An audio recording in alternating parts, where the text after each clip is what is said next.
আজকের এই আন্তর্জাতিক নারী দিবসে প্রত্যেককে জানাই গর্বিত অভিনন্দন।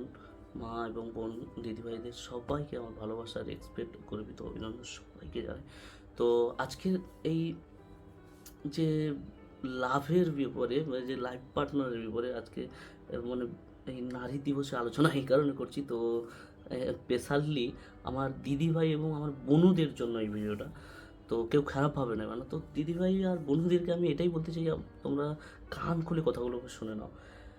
যে দেখো, তোমাদেরকে যদি কোনো পুরুষ কখনো কখনো যদি কখনো কোনো পুরুষ যদি তোমাদেরকে বলে যে দেখো, মোনা হোক সোনা হোক যাই বলুক, দেখো দেখো আমি যে ইনকাম করি না, আমার ইনকামের উপরে ভিত্তি করে আমাদের মনে হয় আমাদের সংসারটা ভালোভাবে, দৈনন্দিন জীবনটা ভালোভাবে মেনটেন হয়ে যাবে, মেনটেন করে নিতে পারবো। তো তুমি পড়াশোনা করছো, করো, তোমাকে ইনকাম করার কোনো দরকার নেই।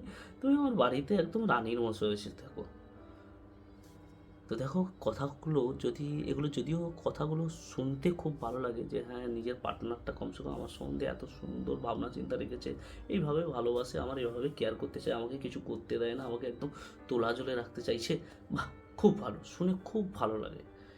কিন্তু আমি বলছি, যারা এরকম মেন্টালিটি নিয়ে চলে না, যে আমি তোমাকে আমার ইনকামে বসে বসে খাওয়াবো, তোমাকে ইনকাম করতে হবে না, তুমি আমার বাড়িতে রানী হয়ে থাকবে।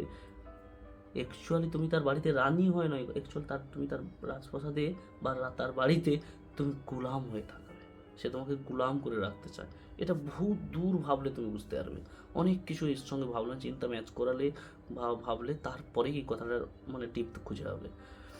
তো এর জন্য বলছি, দেখো, তোমরা যদি নারী আর পুরুষ নিজেদেরকে অ্যাকুয়াল মনে করো, মানে এই যে যে নারী পুরুষের মধ্যে কোনো ইয়ে নেই, আমরা সমান যদি মনে করো, তবে তাহলে এটাই বলবো যে যদি কোনো পুরুষ তোমাকে যদি ঘুরে বলে, কখনো যদি বলে যে দেখো, আমি তোমাকে ভালোবাসি, তো আমি তোমার ভাত কাপড়, আমি সব কিছু, তোমার ভরণ পোষণ সব কিছুর দায়িত্ব আমি নিতে পারবো, তোমাকে কিচ্ছু করতে হবে না, সেম সিচুয়েশানে সেম টাইমে যেন তুমি ওই সেম কথাটা তাকে বলতে পারো, এইরকম তুমি তোমার নিজেকে এরকম একটা জায়গায় নিয়ে যাও বোনো। কারণ দেখো, আজকের দিনে না শুকনো কথায় চিড়ে বেজে যাবো বলো। প্রেম ভালোবাসার পড়ে বহু মানুষ বহু প্রতিশ্রুতি বহু কথা দিয়ে দেয় ভাই। আজকে কথা, শিব চতুর্দশী না, আজকে শিবরাত্রি। তো শিবরাত্রিতে আমাদের আজকে দোকান বন্ধ করার পর বারোটার পর আমাদের দোকানের স্টাফেরা গাড়ি ভাড়া করে শিবের মানে এতে জল ঢালতে বেরোচ্ছে। আমি বলছি, এত রাতে জল ঢালতে যেতে হবে? কিসের জন্য এত কি তোমাদের? বলছে, তুমি কি বুঝবে? আমি বলছি, আচ্ছা বলো বলো, তোমরা কিসের জন্য যাচ্ছ বলো না। বলছে যে শিবের কাছে চাইবো একটা যেন ভালো দুর্গার মতো দুর্গার মতো যেন একটা বউ পাই। আমি বলছি, আচ্ছা তাহলে মেয়েরাও তো যাচ্ছে তাহলে শিবের কাছে জল ঢালতে, তার মানে তারাও শিবের মতো একটা স্বামী চায়? বলছে, হ্যাঁ হ্যাঁ। আমি বলছি, আলটিমেটলি যদি সবাই সবার মতো চাই, মানে শিবের কাছে কেউ যাচ্ছে বলছে শিবের মতো স্বামী চাই, আবার শিবের কাছে যাচ্ছে শিবের বউর মতো বউ চাই। কিন্তু আমার কথা হচ্ছে, স্বামীকে স্বামীর জায়গায় কে মর্যাদা দেবে, আর স্ত্রীকে স্ত্রীর মতো কে মর্যাদা দেবে, এরকম মানসিকতা নিয়ে কে কতজন যাচ্ছে? সবাই পাওয়ার আশা নিয়ে যাচ্ছে। শিব, তোমার বউর মতো যেন আমি একটা দুর্গা পাই গো, খারাপ হবে না না? দুর্গা পাই গো। আ শিব বাবা, তোমার মতো স্বামীজি, তোমার মতো যেন আমি একটা স্বামী পাই গো। মানে দেখো, সবাই মানে ভালো একটা মেয়ে পেতে চাইছে, ভালো একটা তার জীবনসঙ্গী পেতে চাইছে, ভালো একটা পার্টনারকে মানে চাইছে। কিন্তু সেই পার্টনারটাকে ভালো রাখতে হবে কি করে? এইরকম করে যে গোলাম বানিয়ে, যে আমি ইনকাম করছি, তোমাকে আর ইনকাম করার দরকার নেই, আমার ইনকামের উপরে আশা করি আমাদের ভরণ পোষণ আরামসে কেটে যাবে, আমি তোমাকে দেখে নিতে পারবো ভালোভাবে, আরও তোমার বাবার বাড়ির থেকে আমার বাড়িতে আমি তোমাকে আরও বেটার রাখবো। আচ্ছা, মেনেই নিলাম বেটার রাখবে, তোমার বয়ফ্রেন্ড তোমাকে বেটার রাখবে, কিন্তু এবার ভেবে দেখো তো দিদিভাই, যে তোমাকে যে ভালোবেসে তোমাকে এইভাবে মানে একদম তোলা জলে রাখতে চাইছে, ভগবান না করুক, কালকে যদি সেই মানুষটার কিছু একটা হয়ে যায়, কালকে যদি সেই মানুষটা যদি না থাকে, সেই পরিস্থিতিতে তোমাদেরকে কোথায় গিয়ে বসতে হবে? তোমাদের পরিবারকে কোথায় গিয়ে মানে পাঁচতলা থেকে গাছতলায় কীভাবে নামতে হবে, বা কীভাবে সেই পরিস্থিতিটা কোন জায়গা থেকে কোথায় এসে লিড করবে, বুঝতে পারছো? ভগবান না করুক, না যেন রাস্তায় নেমে আসতে হয়। এর জন্য বলবো এর জন্য বলবো যে সমস্ত ছেলেরা নিজের স্ত্রী বা নিজের বয়ফ্রেন্ডকে, সরি, গার্লফ্রেন্ডকে এইভাবে কথা বলো যে পড়াশোনা করছো করো, কিন্তু জীবনে কিছু চাকরি বাকরি কথা বাদ দিয়ে দাও। আমি এত টাকা ইনকাম করছি, আবার কি আছে, একার জীবন, বা আমাদের ফ্যামিলিতে 2-3 জন আছে, আর তুমি 4 জনের কথা কি টেনে টানতে পারবো না? অবশ্যই টেনে নেবো। ভাই টানতে পারবে? তুমি যে তোমার স্ত্রীকে ভালোবাসো বলছো, করছো বলছো, খুব কেয়ার করো, খুব কেয়ার করতে চাও, কিন্তু ভেবে দেখো তোমার যদি তোমার ভবিষ্যতে এমন কিছু হয়ে গেলো, তোমাকে কেয়ার করতে হবে, তোমার মানে তুমি বিছানা থেকে উঠতেই পারলে না, তোমার ইনকাম টোটালি বন্ধ হয়ে গেল, তোমার পার্টনারের তখন কি হবে? কোন পরিস্থিতিতে তাকে দিতে হবে? যে পার্টনারটার সম্বন্ধে তুমি ভেবেছিলে একদিন যে খুব কেয়ার করবে, খুব ভালোভাবে রাখবে। এর জন্য প্রেম ভালোবাসা করো।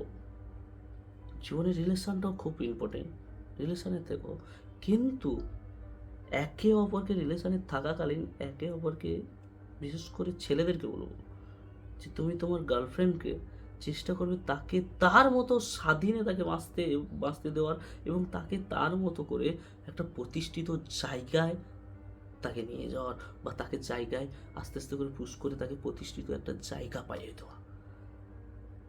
দেখো, আমরা যদি কাউকে কিছু মানে কোনো জায়গায় যদি কাউকে প্রতিষ্ঠিত না করাতে পারি, কাউকে কারোর মতো করে যদি সম্মান প্রদান করাতে না পারি, আমরা যদি কাউকে কারোর মতো করে স্বাধীন না করাতে পারি না, ওই বিয়ে থা করাটা ওটা কেবলমাত্র নিজেদের চাওয়া পাওয়ার একটা সম্পর্কতে হয়ে যাবে। রেসপেক্টের ওই যে আমি দুর্গার মতো আমি স্ত্রী চাই, আমি শিবের মতো স্বামী চাই, এগুলো সব হাওয়ায় চলবে, হাওয়ায়। কারণ আমি চোখে দেখেছি আমাদের পাশের গ্রামে, মানে আমার জ্ঞান পড়া থেকে আমি দেখছি সেই মানুষটা মানে শিবের কোনো একটা নেই যে সে জল ঢালা থেকে নিয়ে বার নিয়ে সব কিছু পালন করে, সব কিছু করেছে, কিন্তু বিয়ের পর প্রতিদিন বউকে মেরেছে, প্রতিদিন বউকে মেরেছে। আজকে সেই সেই মেয়েটা বেঁচে নেই আজ। তাহলে ভাবো, মানে আমি শিবের কাছে জল ঢালছি যে দুর্গার মতো যেন একটা ভালো স্ত্রী পাই, কিন্তু আমি এটা নিজেকে নিজে সেইভাবে ক্রিয়েট করছি না, নিজেকে নিজে সেইভাবে বিল্ড করছি না যে আমাকে শিবের মতো হতে হবে, তবে কি যে আমি দুর্গার মতো মেয়েকে পাবো, বা তবে কি যে আমি আমার গার্লফ্রেন্ডকে, বা আমি তবে কি যে দুর্গার মতো করে মানে শিবের মতো করে দুর্গাকে ভালোবাসতে পারবো। তো তো এইসব কথা ছাড়ো তো, আমি অ্যাকচুয়ালি মানে দিদিভাই বোনদেরকে এটাই বলতে চাইছি, তোমরা ভালোভাবে এই কথাটা শোনো, যে পুরুষ আর মহিলা আজকের দিনে সরকার যেখানে মান্যতা দিচ্ছে যে এদের মধ্যে কখনো কোনো ভেদভাব নেই, সবাই সমান, তো আমি বলছি যে অবশ্যই বিয়ে থা করো, অবশ্যই রিলেশনে থাকো, কিন্তু কমসে কম নিজেদেরকে নিজেদেরকে একটা প্রতিষ্ঠিত জায়গায় নিয়ে যাও, যে তোমার বয়ফ্রেন্ড তোমাকে প্রচুর ভালোবাসছে, প্রচুর প্রতিশ্রুতি দিচ্ছে, প্রচুর করছে, প্রচুর কেয়ার করছে, মানে তোমাকে তার বাড়িতে নিয়ে গিয়ে প্রচুর ভালোভাবে রাখবে, করবে, কিন্তু ভবিষ্যতে যদি কে জানে কার জীবনে আলোর দুনিয়ায় থাকতে থাকতে যেরকম বলে না যে তোমার জীবনে যেরকম দুঃখটা টেম্পোরারি, তেমন খুশিটাও আমাদের টেম্পোরারি, কিন্তু আমরা খুশিতে যখন থাকি, যখন খুশির সাগরে বাস করি, তখন দুঃখের কথা চিন্তা করি না, কিন্তু দুঃখ যখন আসে তখনই আমরা সুখের কথা ভেবে ভেবে কেঁদে মরি। তাই মানে সুখের সময় থাকতে থাকতে দুঃখের কথা ভেবে চিনতে এগিয়ে যেও, কারণ কে জানে কার জীবনে কাকে কোথায় পা পিছলে পড়বে, কোনো গ্যারেন্টি নেই।